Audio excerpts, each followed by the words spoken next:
and welcome to You Don't Need 10. If you've been here before, welcome back. Thank you. If you're new, I encourage you to go to youdon'tneed10.com and learn a little bit more about us. The short version, my name is Katie Wyman. I'm a mom to a daughter that was born without a right hand, and You Don't Need 10 is a platform where we talk about being born different and the different things that have come from being her mom, or the stories of things that she's had to endure.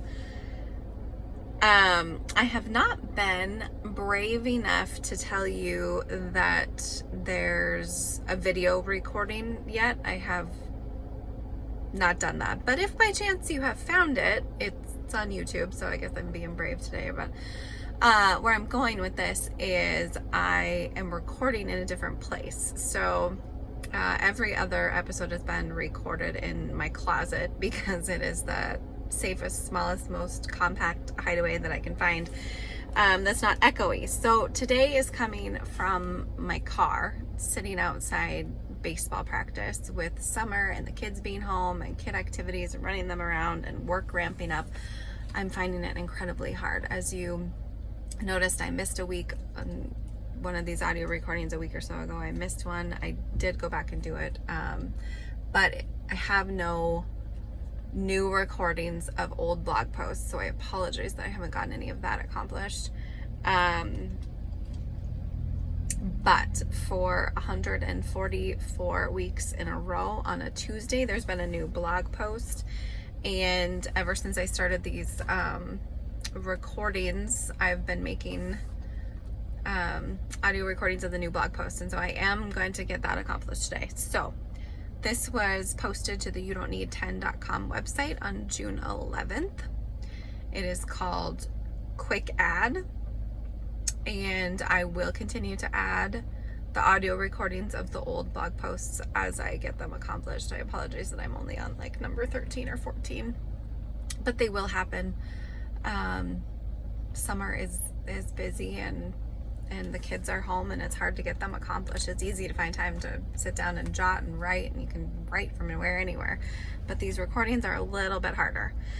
So anyway, June 11th, 2024, quick ad. So in honor of it being Miss North Dakota pageant week in our town last week, I think it's the perfect time to tell this story. Paisley was a little sister for the Miss North Dakota pageant in June of 2019. Can't believe it was already 5 years ago. The years go quick is so true. Paisley had an amazing experience as a little sister, memories to last a lifetime, and some new friends as well. Little sisters get paired up with a Miss North Dakota contestant for the week. The contestant is competing for the title of Miss North Dakota. Paisley was paired for the week with Haley, and we spent as much time as possible doing all the activities with her. They came up with a special handshake, had ice cream, went bowling, danced on stage together, shared gifts, collected donations for Children's Miracle Network, wore fancy dresses, and most importantly, walked in the pageant together. Truly an amazing experience for any little girl that loves princesses. Since that week, we have done our best to keep in touch with Haley. We haven't seen her for a couple years, but she met us at our cabin in Minnesota a couple times, and we attended her wedding. She truly was such a bright light to Paisley, and I will forever be grateful for the way she cared for my baby that week. She truly made her feel so special. Definitely someone Paisley could look up to then and continue to look up to now.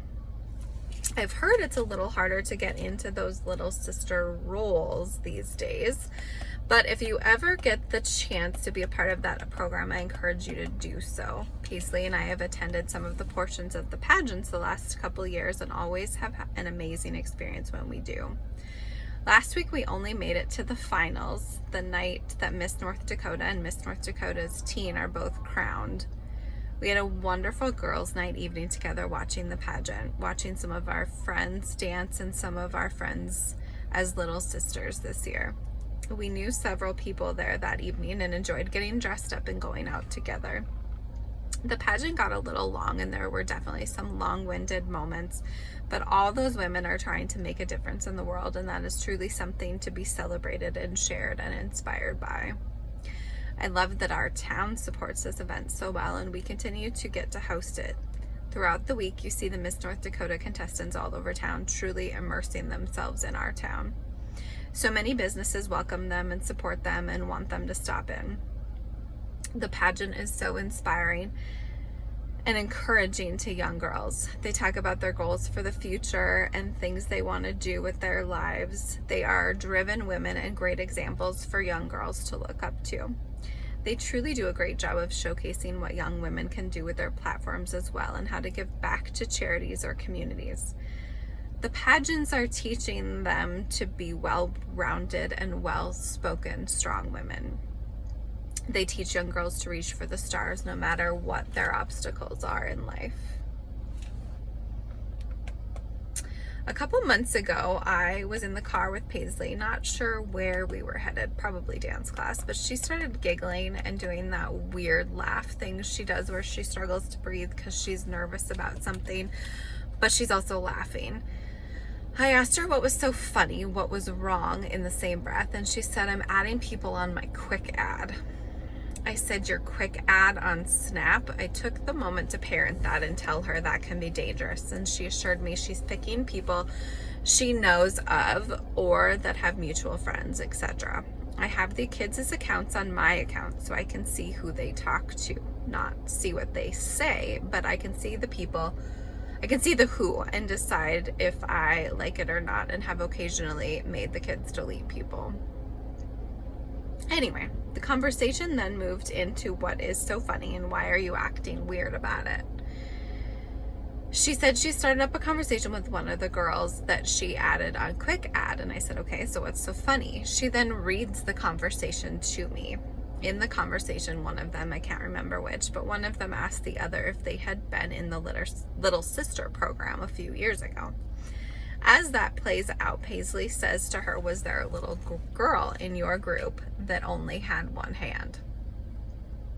Shocked, completely shocked. I have never in my life heard Paisley use that to describe herself before. I'm sure she maybe had used it before, but I had never seen or heard her do that, and I was surprised she would do that, which is maybe what warranted the hyperventilating laugh. She was nervous about having said that to someone. Maybe she had never said that to someone before. I'm not certain on any of that or what would have possessed her to say that. It really shocked me that she would do that.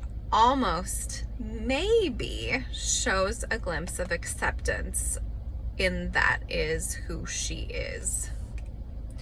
The other girl replied, yes, there had been a little girl with one hand the year she was in the program. The other girl then says she was pretty. Then the little girl says, "You're pretty." So heartwarming, sweet to get to witness this exchange. So they figured out they did know each other and remembered each other from the Miss North Dakota pageant week. That Little Sister program really is a great experience. Lifelong memories made, new friends, and the opportunity to share the experiences with other little girls, and the ability to still bond over something that happened 5 years ago.